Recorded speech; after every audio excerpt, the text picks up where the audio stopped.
तुम अपनी पीड़ा के लिए संसार को दोष मत दो।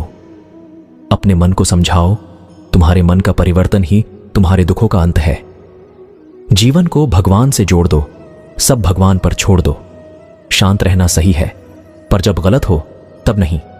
किसी दूसरे के जीवन के साथ पूर्ण रूप से जीने से अच्छा है कि हम अपने समय के भाग्य के अनुसार अपूर्ण जिएं। जब भी आप कोई बुरा कार्य करते हो या अच्छा कार्य करते हो, आपको लगता है कि कोई देख नहीं रहा, तो यहां श्री कृष्ण कहते हैं कि तुम जो कुछ भी कर रहे हो, मेरी दृष्टि सदैव तुम पर है। इसलिए आप यह मत समझे कि आप अकेले हैं, आपके साथ श्री कृष्ण सदैव हैं। जीवन में समय चाहे जैसा भी हो, परिवार के साथ रहो। सुख हो तो बढ़ जाता है और दुख हो तो बढ़ जाता है। इस संसार में मूर्ख व्यक्ति, अधर्मी, अज्ञानी व नास्तिक प्रकृति का व्यक्ति मेरी शरण स्वीकार नहीं कर सकता। ज्ञानी व्यक्ति को कर्म के प्रतिफल की अपेक्षा कर रहे, अज्ञानी व्यक्ति के दिमाग को अस्थिर नहीं करना चाहिए। अपने जीवन में कभी भी न किसी को आनंद में वचन दे, न क्रोध में उत्तर दे, और ना ही दुख में कभी निर्णय ले। किसी और का काम पूर्णता से करने से कहीं अच्छा है कि अपना काम करें, भले ही उसे अपूर्णता से करना पड़े। श्री कृष्ण कहते हैं कि मैं ही इस सृष्टि की रचना करता हूं, मैं ही इसका पालन पोषण करता हूं और मैं ही इस सृष्टि का विनाश करता हूं। मेरे लिए न कोई घृणित है और न ही कोई प्रिय, न कोई निर्धन है और न ही कोई धनी। बस जो भक्ति भाव के साथ मुझे याद करते हैं, मैं उनका हूं और वो मेरे। कृष्ण उन्हीं के हैं जो श्री कृष्ण के हैं। भगवान तो बस प्रेम भक्ति के भूखे हैं। जो भी उनकी भक्ति में लीन होता है, जो भी प्रेम से उन्हें याद करता है, वो सदैव उसका कल्याण करते हैं। श्री कृष्ण कहते हैं कि मैं हमेशा तुम्हारे साथ और तुम्हारे आसपास रहता हूं, चाहे तुम कुछ भी कर रहे हो। जब भी आप कोई बुरा कार्य करते हो या अच्छा कार्य करते हो, आपको लगता है कि कोई देख नहीं रहा, तो यहां श्री कृष्ण कहते हैं कि तुम जो कुछ भी कर रहे हो, मेरी दृष्टि सदैव तुम पर है।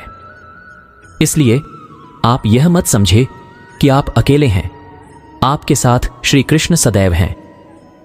श्री कृष्ण कहते हैं कि मन चंचल होता है, यह इधर उधर भागता है और किसी भी कार्य की एकाग्रता का दुश्मन है।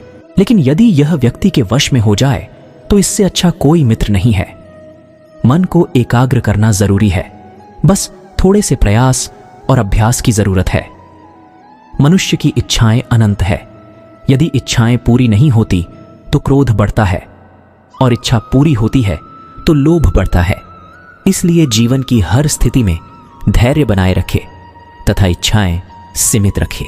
श्री कृष्ण कहते हैं कि अगर तुम अपना कल्याण चाहते हो तो सभी उपदेशों, सभी धर्मों को छोड़कर मेरी शरण में आ जाओ। मैं तुम्हें मुक्ति प्रदान करूंगा। जीवन न कल में है, न आज में है, जीवन इस पल में है। इस पल का अनुभव ही जीवन है। हम दुनिया से कभी शांति नहीं पा सकते जब तक हम खुद अंदर से शांत ना हो।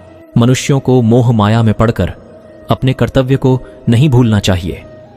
श्री कृष्ण कहते हैं कि पूर्ण लगन के साथ अपना कार्य करो, लेकिन उसके फल की इच्छा मत करो, क्योंकि जब आप फल की इच्छा करते हैं तब कहीं न कभी आप अपने कार्य में पूर्ण रूप से समर्पित नहीं हो पाते। गर्मी और ठंड, सुख और दर्द की भावना इंद्रियों के अपनी वस्तुओं के संपर्क के कारण होती है। वे आते हैं और चले जाते हैं चिरकाल तक। आपको उन्हें स्वीकार करना चाहिए। यह प्रकृति है जो सभी गतियों का कारण बनती है। अहंकार से मोहित मूर्ख उस धारणा को धारण करता है जो कहती है मैंने किया। वो मूर्ख हैं जो प्रेम को बकवास कहते हैं। प्रेम इस दुनिया की जड़ है जिससे दुनिया बनी है।